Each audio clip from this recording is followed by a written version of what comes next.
நானே என்னை உதாரணமாக சொல்லலாம். இந்த வயசாகுது, டை போடுறது இல்லை நான். கெமிக்கல் டையும் போடுறதில்ல, இயற்கையான முறையிலையும் டை போடுறது கிடையாது. நான் தயாரிக்கிற ப்ராடக்ட் தான் போடுறேன். இப்போ எனக்கு 52 வயசாகுது. இப்போ பார்த்தீங்கன்னாக்கா எனக்கு முடி கருமையாகவே இருக்குது, அடர்த்தியாகவும் இருக்குது இல்லைங்களா?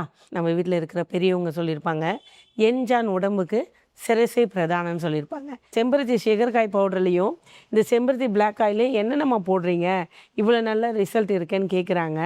வணக்கங்க, செம்பருத்திலேருந்து புவனேஸ்வரி பேசுகிறேங்க. நிறைய பேர் வந்து எனக்கு கால் பண்ணுறாங்க. என்னென்னாக்கா, கெமிக்கல் டை பயன்படுத்தி ரொம்ப கஷ்டமாக இருக்குது எங்களுக்கு, பல பிரச்சனைகள் வந்திருக்குன்னு சொல்கிறாங்க. அதாவது வந்து கண் எரிச்சலாக இருக்குது, ஸ்கின் பாதிக்கப்பட்டிருக்கு அப்படின்னு சொல்கிறாங்க. நம்ம முன்னோர்கள் கூட சொல்லியிருப்பாங்க, நம்ம வீட்டில் இருக்கிற பெரியவங்க சொல்லியிருப்பாங்க, எண்ஜான் உடம்புக்கு சிரசே பிரதானம்னு சொல்லியிருப்பாங்க. என்ன இப்படி சொல்கிறேன் அப்படின்னு பார்க்குறீங்களா? ஆமாங்க, சிரசன்னா தலை. தலையில் நம்ம ஒரு பொருட்களை நம்ம போட்டு பயன்படுத்தும் போது அது நம்ம முடி வேர்க்கால்கள் வழியாக போய் நகதுன்னா நரம்பில் வந்து பாதிக்கப்படுது. அந்த நரம்பு வழியாக நம்ம உடம்புக்குள்ளே போயிட்டு பலவித பிரச்சனைகளை நம்மளுக்கு கொடுக்குதுங்க. அது பலவித பிரச்சனைகள் என்னன்னு பார்க்கும்போது நிறைய டாக்டருங்க கூட ஆராய்ச்சி பண்ணி சொல்லியிருக்காங்க, இந்த கெமிக்கல் டைனால் கேன்சர் கூட வருதுன்னு சொல்லியிருக்காங்க. ஸ்கின் வந்து பாதிக்கப்படுது, ஸ்கின் கேன்சர் வருதுன்றாங்க. கிட்னி வந்து பாதிக்கப்படுதுன்றாங்க. கண்ணும் இதனால் பாதிக்கப்படுதுங்க. முகத்தில் இருக்கிற தோல் கூட நிறையா கருமையாகுதுன்னு சொல்லிட்டு வராங்க. இப்படியெல்லாம் நிறைய பிரச்சனைகள் இந்த கெமிக்கல் டையில் வருதுங்க.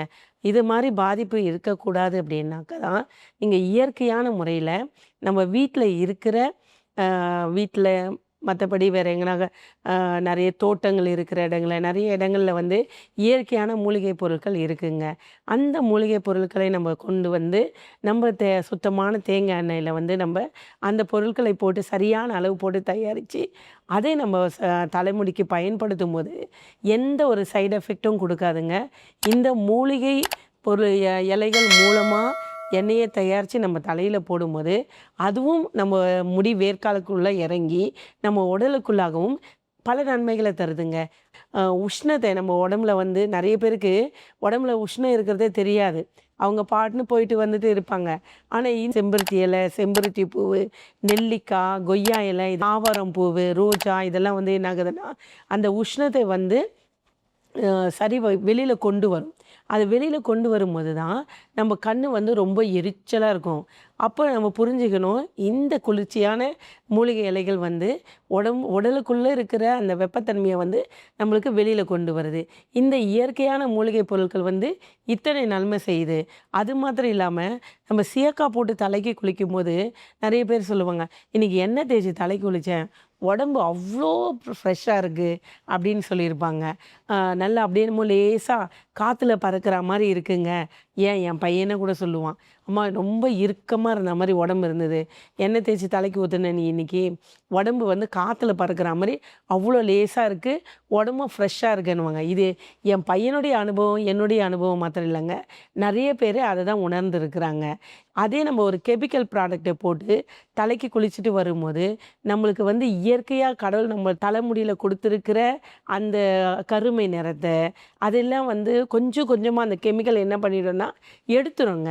அதில் தான் வந்து இப்போ சொல்லுவாங்க பாருங்களா, நம்ம ஷாப்புக்கு கூட நிறைய பேர் வருவாங்க, என்கிட்ட சொல்லுவாங்க, அம்மா 7 வயசு தான் ஆகுது, 12 தான் ஆகுது, 15 வயசு தான் ஆகுது, ஒரு பையன் வந்து 25 வயசு ஆகுதுமா, இன்னும் எனக்கு கல்யாணம் முடிக்க போகிறாங்க, வெள்ளை முடி வந்துடுச்சு, எனக்கு ரொம்ப கஷ்டமாக இருக்குது. அப்போ இதுக்கெல்லாம் காரணம் என்னன்னாக்கா, நிறைய விஷயங்களை சொல்லிட்டு போகலாம்.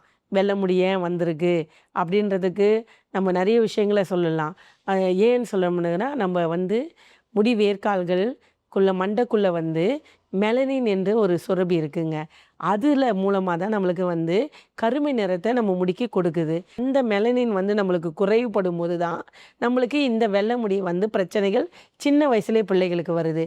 அது மாத்திரம் இல்லைங்க, தைராய்டு இருக்கிறவங்களுக்கு, ஹார்மோன் பிரச்சனை இருக்கிறவங்களுக்கு, சுகர் ப்ராப்ளம் இருக்கிறவங்களுக்கு முடி கொட்டும். B12 காப்பர் குறைபாடு, ப்ளஸ் வந்து இரும்பு புரத சத்து குறைபாடு, மன அழுத்தம், உணவு முறை சரியான உணவு முறை இல்லாது, கரெக்ட் டைம் சாப்பிடாதது, பொடுகு இருக்கிறதுனால, முடி கொட்டுறதுனால, இப்படி நம்ம நிறைய சொல்லிகிட்டே போகலாம். இத்தனை பிரச்சனைகள் இருக்கிற போது நம்மளுக்கு வெள்ளை முடி வர்றதும் ப்ளஸ் வந்து முடி கொட்டுறதும் இதெல்லாம் நடக்கும். இதுக்கு தாங்க நம்ம சொல்கிறோம், இது கொஞ்சம் சரி பண்ணணுன்றதுக்காக கெமிக்கல் பட்டுக்கும் போகும்போது இந்த மாதிரி முதல்ல நல்லா தான் இருக்கும். அதுக்கப்புறம் பார்த்தீங்கன்னா பல பிரச்சனைகள் உண்டாகுது. அதே நீங்கள் ஒரு மூலிகை பொருட்களை கொண்டு நீங்கள் தலைமுடிக்கு பயன்படுத்திட்டு வரும்போது, தலைக்காக இருந்தாலும் சரி, உடம்புக்காக இருந்தாலும் சரி, நீங்கள் வந்து மூலிகை பொருட்களை நாங்கள் பயன்படுத்தி தலைக்கு பயன்படுத்தும்போது உங்களுக்கு நல்ல நல்ல பலன் வருங்க. அது என்னென்ன பலன் சொல்ல போனாங்க, உங்களுக்கு வந்து உடம்பு குளிர்ச்சியாக இருக்கும். 2வது சொல்ல போனீங்கன்னா, முடி கொட்டுறது கொஞ்சம் கொஞ்சமாக குறைச்சி சரி பண்ணி கொடுத்துரும். பொடுகு இல்லாமல் பாதுகாத்துக்கொள்ளுங்க. அது மாத்திரம் இல்லாமல் உடம்பு வந்து உற்சாகமாக இருக்கிறதும், வெள்ளை முடி வயசு ஆக ஆக வெள்ளை முடி வர்றது இயற்கை தாங்க.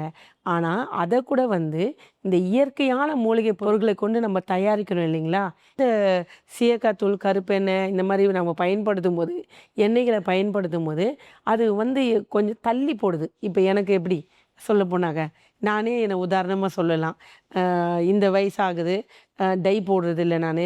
கெமிக்கல் டையும் போடுறதில்ல, இயற்கையான முறையிலையும் டை போடுறது கிடையாது. நான் தயாரிக்கிற ப்ராடக்ட் தான் போடுறேன். இப்போ எனக்கு 52 வயசாகுது. இப்போ பார்த்தீங்கன்னாக்கா எனக்கு முடி கருமையாகவே இருக்குது, அடர்த்தியாகவும் இருக்குது இல்லைங்களா? அப்போ நான் சின்ன வயசுலேருந்தே இதை ஃபாலோ பண்ணும்போது தான் எனக்கு இந்த நல்ல பலன் வந்து இந்த ஏஜுக்கும் நான் ரொம்ப இந்த டைக்காக மெனுக்கெடாமல் இயற்கையான முறையிலே இதை பயன்படுத்தும் போது என்னுடைய தலைமுடியும் நல்லா இருக்குது. ஏங்க என் முகத்துக்கு கூட நான் வந்து மூலிகை பொருள்களை கொண்டு சோப்பு தயாரித்து எனக்கு பயன்படுத்திப்பேங்க. அதனால தாங்க எனக்கு ஸ்கின்னுக்கும் ப்ராப்ளமும் இல்லை, தலை முடிக்கும் பிரச்சனை இல்லாமல் இருக்கிறதுக்கு காரணமே இந்த மூலிகை பொருட்கள் தான். செம்பருத்தி சிகர்காய் பவுடர்லேயும் இந்த செம்பருத்தி பிளாக் ஆயிலையும் என்னென்னம்மா போடுறீங்க, இவ்வளோ நல்ல ரிசல்ட் இருக்கேன்னு கேட்குறாங்க. அது என்னென்னா, செம்பருத்தி சிகர்காய் பவுடரில் சீயக்காய், பூந்திக்கொட்டை, பச்சை பயிறு, வெட்டி வேறு, வெந்தயம், செம்பருத்தி பூ, செம்பருத்தி இலை, ஆவாரம் பூ, ரோஜா, அவுரி, கரிசலாங்கண்ணி, மருதாணி, கொய்யா இலை எல்லாம் போடுறேன். செம்பருத்தி பிளாக் ஆயிலில் வந்து நிறைய 35 மூலிகை பொருட்கள் போடுறேங்க. ஒவ்வொன்றுத்துக்குன்னுட்டு யோசித்து அதை வந்து சரியான அளவு போடுறேன். 63 வயசு 70 வயசுலேயே வந்து என் முடி உங்கள் செம்பருத்தி பிளாக் ஆயிலும் செம்பருத்தி சுகர்காயும் போட்டு கருமையாக இருக்கே, அது எப்படின்னு கேட்குறாங்க. அதுக்கு காரணம் இந்த கருமை கொடுக்கக்கூடிய இந்த கருஞ்சீரகம், கரும்பூலா, கருவேம்பலப்பட்டை, செம்பருத்தி பூ, செம்பருத்தி இலை, கொய்யா இலை, அவுரி, கரிசலாங்கண்ணி, மருதாணி, நெல்லிக்காய் இதெல்லாம் போடுறதுனால தாங்க கருமை நிறத்தை கொடுக்குதுங்க. உங்களுக்கு எந்த சைடு எஃபெக்ட் இல்லாமல் நல்ல ஒரு ரிசல்ட்டை கொடுக்குதுங்க.